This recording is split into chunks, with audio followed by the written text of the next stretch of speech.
आप उसे प्रेरित करें, मनों को हम खोलते हैं पिता, और होने दे पिता परमेश्वर पवित्र आत्मा आओ और हमें सिखा और समझा उद्धार करता प्यारे बेटे प्रभु यीशु मसीह के नाम से हम मांगते हैं, आमीन। तो हम निकालेंगे परमेश्वर के वचन में से पढ़ने के लिए कुलूसियों की पुस्तक उसका पहला अध्याय और 16वां पद, कुलूसियंस चैप्टर 1 वर्स 16, है ना। हम इस प्रकार से इसको देखते हैं और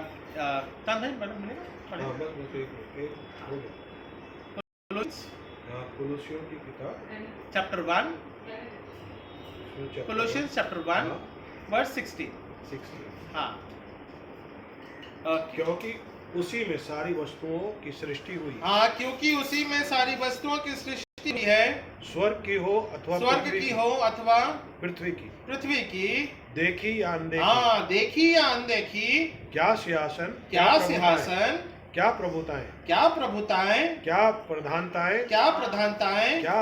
क्या अधिकार, सारी वस्तुएं उसी के द्वारा और उसी के लिए सृजी गई हैं। वही सब वस्तुओं में क्या लिखा हुआ है? वही तो सब वस्तुओं में प्रथम है और सब वस्तुएं उसी में स्थिर रहती हैं। वही देह अर्थात कलीसिया का सिर है ना। कुलूसियों की पुस्तक उसका पहला अध्याय और उसके 16वें बाब से हम इस बात को देखते हैं और पढ़ते हैं ना। सो परमेश्वर का वचन हमको और आपको प्रभु यीशु मसीह के उस जीवन के बारे में चढ़ाता है और हम 40 दिनों के तहत इसी बात को मनन करने पाते हैं या विश्वास के रूप में रखने पाते हैं कि प्रभु यीशु मसीह हमारा सृष्टि का करता है ना। और क्योंकि वो उत्पत्ति के रूप में भी हम देखते हैं, परमेश्वर के वचन के रूप में हम देखते हैं, सामर्थ के रूप में हम देखते हैं। यूहन्ना के पहले अध्याय और पहले पद में भी हम इस बात को देखते हैं कि आदि में परमेश्वर के वचन के रूप में, इस प्रकार से हम सृष्टि के रूप में प्रभु यीशु मसीह के जीवन को कार्य होता हुआ देखते हैं। आदि में वचन था, वचन परमेश्वर के साथ था और वचन परमेश्वर था, है ना। हम इस बात को यहाँ पे देखते हैं। तो सृष्टि करता हमारा प्रभु यीशु मसीह। आज के विषय के रूप में अगर हम इस बात को देखें तो परमेश्वर का वचन क्या बोलता है वह तो 15वें पद में भी अगर हम देखें, कुलूसियों का अध्याय पहला अध्याय और उसका 15वें पद में अगर हम देखें, वह तो अदृश्य परमेश्वर का प्रतिरूप और सारी सृष्टि में पहलौठा है। प्रभु यीशु मसीह हमारा स्वर्गीय पिता, या हम कह सकते हैं हमारा सामर्थ्य परमेश्वर या उद्धार करता, वो हमारा और आपके लिए पहलौठे के रूप में आता है। उसने हमारा और आपके लिए अपने राज्य को छोड़ा, समय अनुसार, समय परिस्थिति अनुसार या मनुष्य जीवन के परिवर्तन के कारण के रूप में। और जहां मनुष्य जीवन अंधकार में भटका हुआ था, पुराने नियम के अनुसार परमेश्वर का न्याय उस समय के लोगों के मध्य में आता है। पर अब जब नए रूप में हम देखने पाते हैं, तब नए रूप में परमेश्वर का सुसमाचार प्रकट होता है। मरियम के पास में, देख तू गर्भवती होगी और तू उसका नाम यीशु रखना, जो कि तेरे लोगों का वो पापों से उद्धार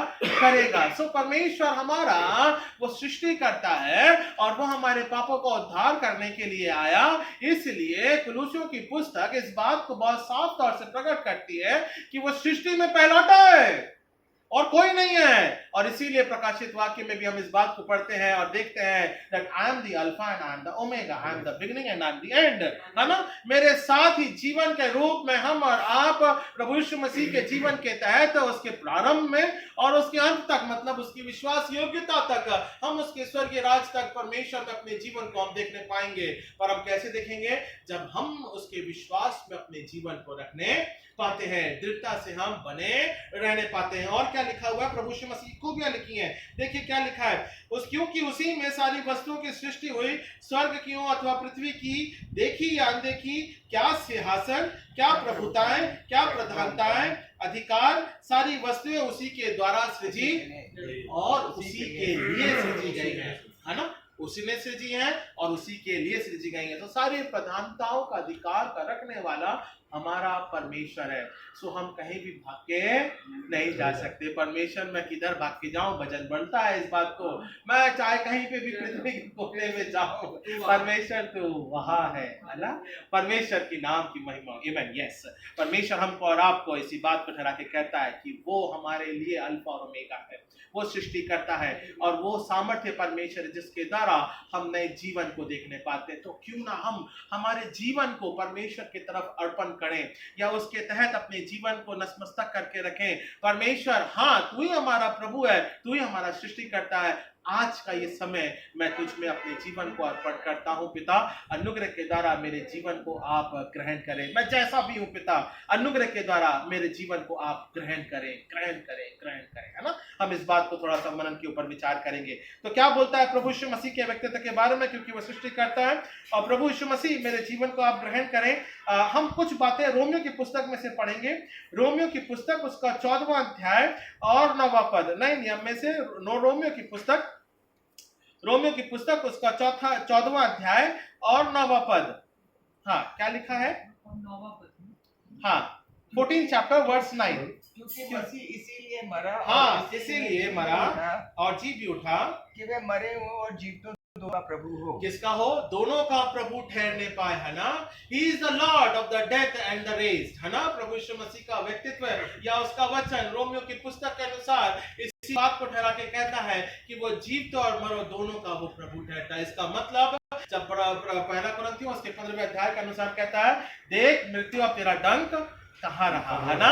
और मैंने अंधकार के ऊपर विजय प्राप्त कर ली, मैंने मृत्यु पर विजय को प्राप्त किया है, मैंने वो जीवन प्राप्त कर लिया है। अब कोई भी अंधकार की शक्तियां तुम्हारे ऊपर या तुम्हारे जीवन के ऊपर प्रबल नहीं हो सकती, वो अधिकार के रूप में प्रबल नहीं हो सकती। अब परमेश्वर का आत्मा तुम्हारे जीवन में बसता है, क्योंकि मेरे पास में जीवन और मृत्यु दोनों का ही अधिकार है। न केवल जीवन और मृत्यु का, बल्कि संसार का भी, इस पृथ्वी का भी और उस स्वर्ग का भी, है ना। दोनों की कुंजियां हमारे प्रभु यीशु मसीह के पास में है। वो कब हो गई हैं? जब वो तीसरे दिन मुर्दों में से जी उठा, है ना।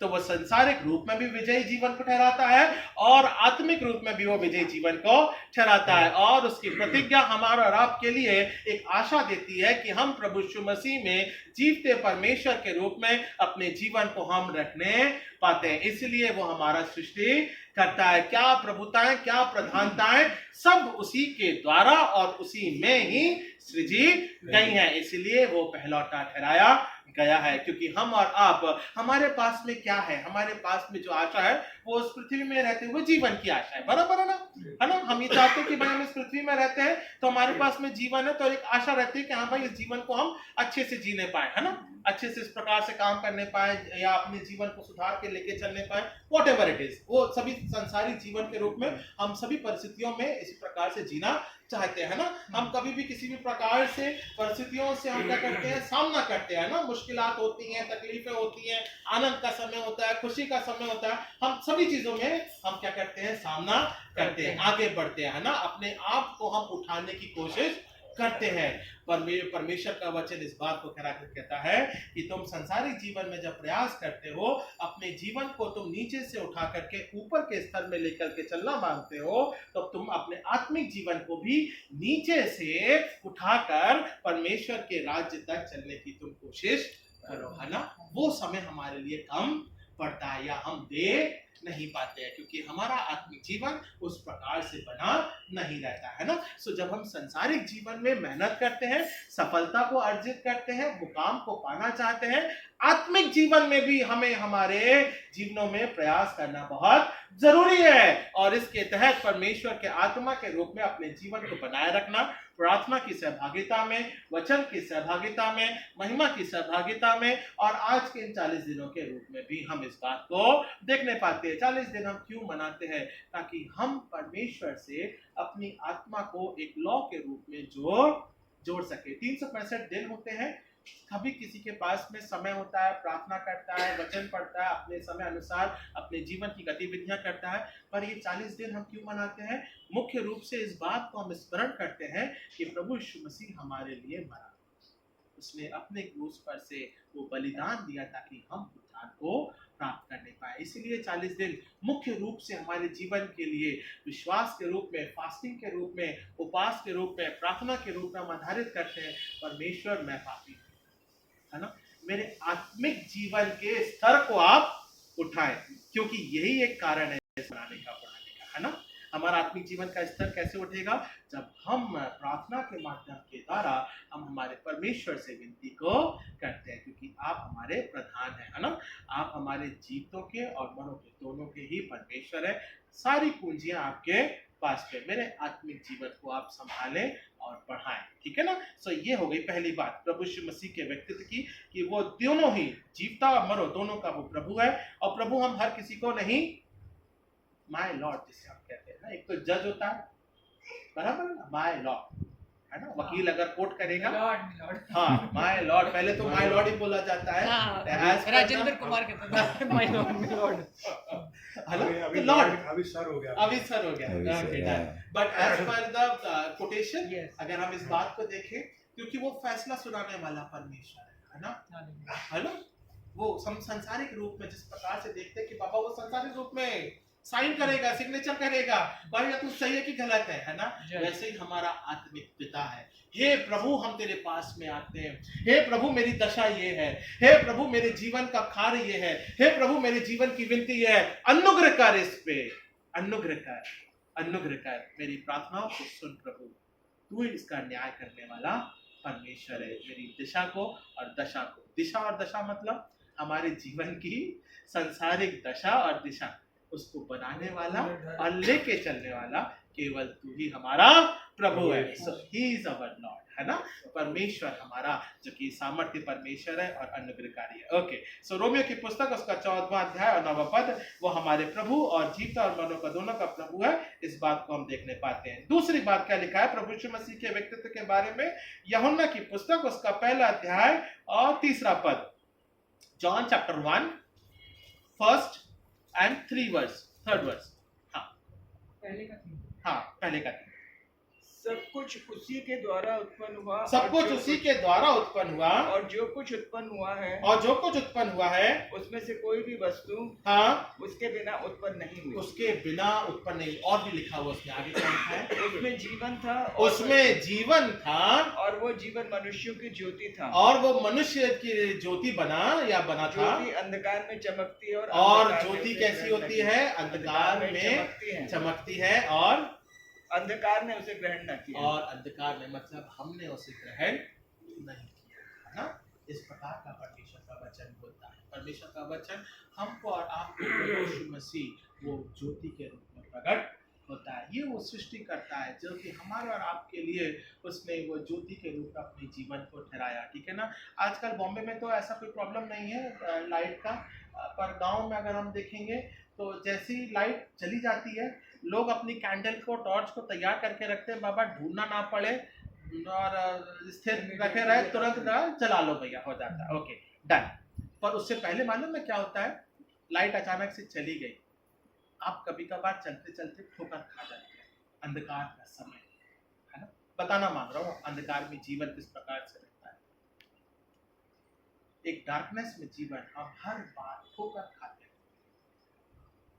पर हम आत्मिक जीवन की ज्योति को ऑन करना नहीं मानते, अंधकार में हम भटकते रहेंगे, अंधकार ज्यादा पसंद है और हम ठोकर ही खाते रहेंगे, पर उस ज्योति को हम ऑन नहीं करने पाते हैं।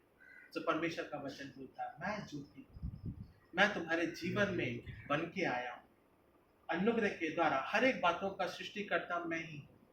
उस बात को दोबारा कह रहा है, कुलुस्सियों की पुस्तक में भी कहा है और यूहन्ना की पुस्तक में भी कह रहा है, पर लोग उस बात को समझते नहीं है, क्योंकि जीवन जो है वो हमारे प्रभु यीशु मसीह में और वो ज्योति में हमारे लिए ठहराता है, और अंधकार में से निकाल कर परमेश्वर हमको और आपको ज्योति में लेके चलना मांगता है ना। और इसी बात को लिखा, और क्या लिखा हुआ है इसमें, और क्या लिखा हुआ है, और जो कुछ उत्पन्न हुआ है उसमें कोई भी वस्तु उसके बिना नहीं हुई है ना। केवल और केवल हमारे प्रभु यीशु मसीह के द्वारा ही हर एक वस्तुओं की उत्पन्नता या बनावट या उत्पत्ति केवल हमारे प्रभु यीशु मसीह के जीवन के द्वारा हुई है ना।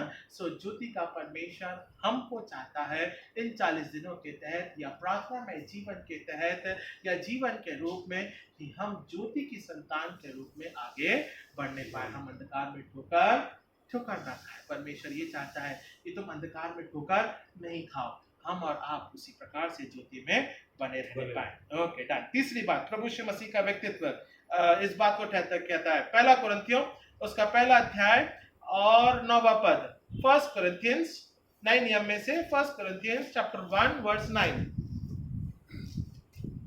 फर्स्ट परमेश्वर कोरिंथियंस, सच्चा है, हाँ परमेश्वर सच्चा है, जिसने तुमको अपने पुत्र हाँ हमारे प्रभु यीशु मसीह की हाँ संगति में बुलाया है। और संगति में बुलाया है। और क्या लिखा है, थोड़ा सा और पढ़ दीजिए।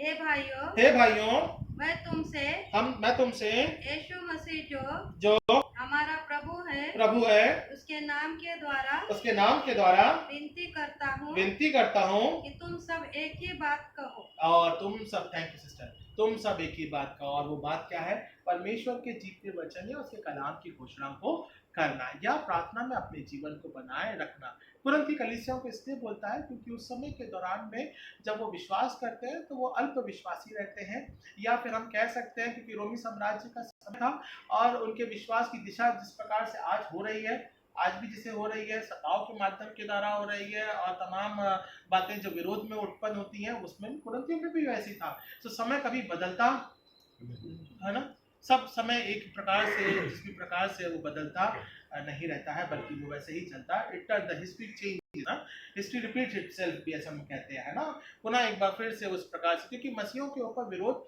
आज से नहीं है, पहले से ही है ना। और हमको और आपको आत्मिक जीवन में स्थिर रहना बहुत जरूरी है, क्योंकि अंधकार की शक्तियां बड़ी प्रबलता से कार्य करती है, इस समय के द्वारा भी कर रही हैं। इसलिए पौलुस बोलता है कि परमेश्वर सच्चा है। उसने इस प्रकार से ऐसा नहीं बोला कि परमेश्वर जीता है या अलग प्रकार से या कोई और दूसरे प्रकार से दिखता है, वैसा नहीं है। He is a true lord. वहां पे उसने क्यों बोलता है, because it is a Roman century है ना, वो रोम का समय रहता है। वहां पे क्या होता था, पढ़े लिखे लोग ज्यादा थे, है ना। वो क्या बात सच है और क्या बात झूठ है, उसी के ऊपर वो न्याय करते थे। इसीलिए उसने बोला परमेश्वर सच्चा है। उसने उस कॉन्टेक्स्ट में लिख के बोला परमेश्वर इज अ ट्रू लॉर्ड। तुम उसके ऊपर विश्वास रखो, वचन के ऊपर विश्वास रखो, उस पर अपने जीवन को आधारित करो। परमेश्वर सच्चा है और उसी के द्वारा हमारा जीवन बना रहता है। और जो हम बुलाए गए हैं, जो हम ठहराए गए हैं परमेश्वर की कलीसिया में, अपनी विश्वास योग्यता में बढ़ते जाओ। इसीलिए परमेश्वर सच्चा है। हम 40 दिन क्यों मनाते हैं, क्योंकि हमारा परमेश्वर सच्चा है और वो हमको और आपको तमाम उन समस्याओं से या फिर इन परसिक्यूशन के समय से विश्वास के रूप में वो हमें आगे लेके चलने वाला परमेश्वर है ना। इसलिए परमेश्वर सच्चा है। ओके, चौथी और अंतिम बात, परमेश्वर के वचन के रूप में हमको इस बात को देखने को मिलता है। प्रेरितों के काम उसका 2 अध्याय और 36वां पद, the book of Acts chapter 2 verse 36। प्रेरितों के काम उसका 2 अध्याय और 36वां पद, 36 वर्ष, सॉरी। आप इस्राएल का सारा घराना और सो अब इस्राएल का सारा घराना निश्चय जान ले कि परमेश्वर ने उसी यीशु को जिसे तुमने क्रूस पर चढ़ाया प्रभु भी ठहराया और मसीह भी ठहराया, है ना। अच्छा, प्रभु और मसीह में क्या अंतर है, बंद है ना। प्रभु कब बोला जाता है और मसीह कब बोला गया। प्रभु यीशु मसीह के नाम के आगे 2 व्यक्तित्व लगाए गए, है ना, मिस्टर एंड मिसेस लगाए।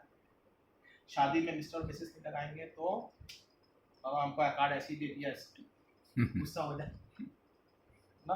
टाइटल लगाना, डॉक्टर है, जो भी है, प्रभु के आगे पौलुस 2 बातों को लगाता है, प्रभु और मसीह।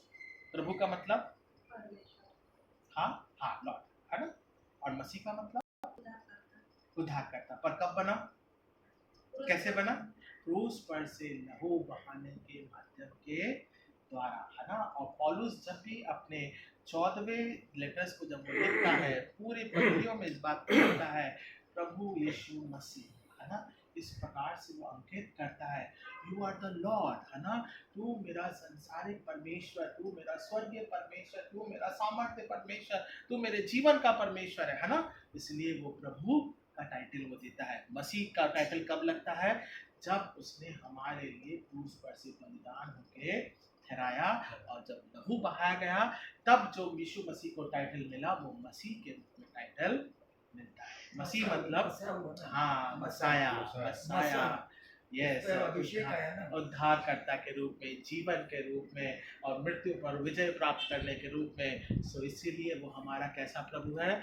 वो सृष्टिकर्ता तो है, सृष्टि के आरंभ से है, हर एक सृष्टि उसके द्वारा बनी है, उसी के लिए ठहराई गई है, सारी प्रधानताएं हैं, सारी प्रभुताएं हैं, और वो प्रभु भी है और मसीह भी है ना। सो अनुग्रह के द्वारा परमेश्वर अपनी प्रभुता में इस समय के द्वारा हमारे जीवन को, और मसीह के रूप में हमारे पापों को क्षमा करने के द्वारा, अनुग्रह के द्वारा परमेश्वर हमारी अगुवाई कर देता है। आइए हम प्रार्थना करें। Okay, any special prayers? So aunty के लिए तो हम बोलने की जरूरत नहीं है, केला खाया प्रार्थना करें। Okay, done. ओके पुतुल बेटा, आपका सिस्टर, आपका नाम? बनते हैं। हाँ, वंदना। वंदना, वंदना। ओके डन, ठीक है। तो पुतुल ठीक है, तबीयत ठीक है? शक्ति करती हेल्थ और हीलिंग के लिए तो हमेशा ही करो आप। ओके, हीलिंग तो बड़ी जरूरी है हमारी फैमिली। नहीं, ठीक। मेहरबानी है। नहीं, प्रभु अनुग्रह करेगा और मसीह की अगुवाई निरंतर बनी रहेगी। ओके डन, विल प्रे, है ना। सो महान और जीते और अनुग्रहकारी पिता परमेश्वर, आपके नाम को हम धन्यवाद देते हैं। पिता, तू राजाओं का राजा, प्रभु का प्रभु है पिता परमेश्वर। और जिस प्रकार से पौलुस पिता आपके नाम की आराधना के तहत पिता परमेश्वर इस बात को समझाता है, बढ़ाता है और कहता है कि वाकई में पिता परमेश्वर तू समस्त सृष्टि का पिता, और स्वर्गीय राज के तहत पिता परमेश्वर प्रभु भी है और मसीह भी है पिता। जीवन और मृत्यु की कुंजी पिता केवल आप ही के हाथ में पिता परमेश्वर। सो हम इस बात को धन्यवाद धन्यवाद धन्यवाद के साथ में पिता प्रकट हम करते हैं। हालेलुया पिता परमेश्वर, तू अनुग्रह के द्वारा पिता हमारे जीवन के मध्य में अगुवाई करता है। सो हम इस बात को पिता परमेश्वर प्रार्थना के रूप में रखते हैं और कहते हैं कि प्रभु यीशु मसीह हमारा उद्धार करता है। प्रार्थना करते हैं पिता परमेश्वर हमारे आंटी के लिए पिता परमेश्वर, तो अनुग्रह के द्वारा पिता परमेश्वर उनके जीवन को पिता तो छू और स्पर्श कर पिता। हड्डी गुदे गुदे मांस मांस लहू लहू के तहत पिता परमेश्वर आपकी दया बनी रहने पाए पिता परमेश्वर। और पिता परमेश्वर जो पिता परमेश्वर जो दांत है पिता परमेश्वर, वो पिता परमेश्वर सही रूप से पिता परमेश्वर निकलने पाए पिता परमेश्वर। कोई तकलीफ ना हो पिता परमेश्वर, क्योंकि पिता परमेश्वर हमारे जीवन का संभालने वाला पिता केवल तू ही हमारा परमेश्वर है पिता। तू हमारे लहू लहू के तहत पिता अपनी अगुवाई करना पिता परमेश्वर, संभालना और अपने प्रभुत्व में रखना पिता। और आपकी दया पिता परमेश्वर, तू पिता परमेश्वर आत्मिक रोग में संभालता है। और पिता जिस प्रकार से गवाही रही पिता परमेश्वर बीते दिनों के दौरान कि पिता परमेश्वर वो लगा तो सही पर पिता परमेश्वर बच गए, और पिता परमेश्वर वो जीवन आपके द्वारा आज गवाही के रूप में धन्यवाद के साथ में प्रार्थना के रूप में जुड़ता है। समानती के लिए प्रार्थना करते हैं। अब प्रार्थना करते हैं पिता परमेश्वर पुतुल के लिए पिता, अनुग्रह के द्वारा पिता परमेश्वर आप बेटी के तहत अगुवाई करना पिता, जीवन के हर एक कार्यों योजनाओं और पिता परमेश्वर उसके पिता गीतों के माध्यम के द्वारा पिता परमेश्वर वो आपके नाम की महिमा करती पिता परमेश्वर। कलीसिया और चर्च में पिता परमेश्वर अपनी सहभागिता को रखती है पिता। सो पिता परमेश्वर बेटी के तहत पिता परमेश्वर उसके संसारिक जीवन आत्मिक जीवन के तहत पिता तू अनुग्रह के द्वारा अगुवाई कर, संभाल और अपने प्रभुत्व में रख। प्रार्थना करते पिता उसके भी हड्डी हड्डी गुदे गुदे मांस मांस लहू लहू के तहत पिता परमेश्वर आपकी चंगाई और अनुग्रहता बनी रहने पाए पिता परमेश्वर। अब तक संभाला पिता, अपनी दया में रखा है। कार्य योजनाओं को पिता परमेश्वर जब वो देखती है, जिम्मेदारियां पिता हर एक प्रकार से पिता आप उसका निर्वाह करें पिता परमेश्वर, आप अगुवाई करें और मसीह के रूप में पिता परमेश्वर आप उसके जीवन को संभालें। हम प्रार्थना करते पिता वंदना सिस्टर के लिए पिता परमेश्वर, इस समय के लिए पिता परमेश्वर, इस दौरान पिता परमेश्वर हमारे साथ में संगति करने पाती है पिता, और जीवन के रूप में पिता परमेश्वर वचन की सहभागिता और आत्मिक पिता परमेश्वर कार्यों के तहत पिता परमेश्वर ठहराने पाती पिता परमेश्वर।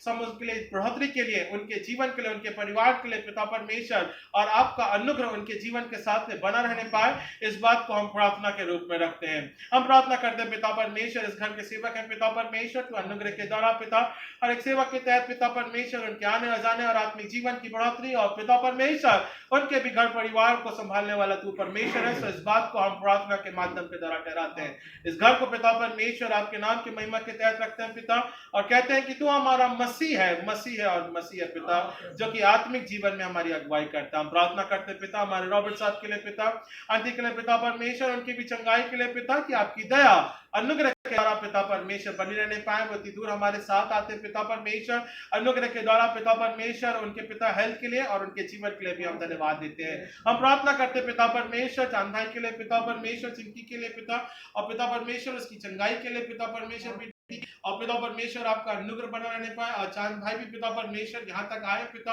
आपने संभाला, पिता परमेश्वर आपने अगुवाई करी है और आज का ये मुबारक समय दिया ताकि हम पिता परमेश्वर तेरे नाम को धन्यवाद देने पाए। पिता हमारी यात्राओं को आप सफल करना पिता, आज के वचन के तहत पिता परमेश्वर, उसकी प्रभुता के तहत पिता परमेश्वर, कि हमने जाना है कि पिता परमेश्वर सारी प्रधानताएं और राजाओं का राजा, प्रभु का प्रभु, सारा अधिकार केवल हमारे प्रभु यीशु मसीह में है। सब हमारे जीवन को पिता परमेश्वर आपके समक्ष नतमस्तक करते हैं। पिता परमेश्वर आपकी दया बना के रखना पिता, अनुग्रह के द्वारा छू और स्पर्श करना पिता। हम जैसे भी हैं पिता, माटी है पिता, हम पापी हैं पिता परमेश्वर, हम लायक नहीं पिता परमेश्वर, पर पिता तू हमारे हर एक गुनाहों को, हर एक जीवन को पिता हर समय पिता परमेश्वर क्षमा क्षमा और क्षमा देता है पिता, अनुग्रह देता है, अनुग्रह देता है, अनुग्रह देता है, ताकि आत्मिक जीवन के रूप में हम बने रहने पाए। प्रार्थना करते पिता, इसी के तहत पिता परमेश्वर मसीह के रूप में पिता आपकी दया और घराने के तहत, वचन के तहत, आत्मिक संगति के तहत बनी रहने पाए।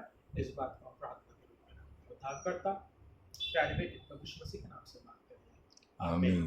हमारे बाप तेरा नाम पाक माना जाए, तेरी बादशाहत आए, पूरी होती है जमीन पर भी हो, रोटी हमारे कसूरों को माफ कर, हमें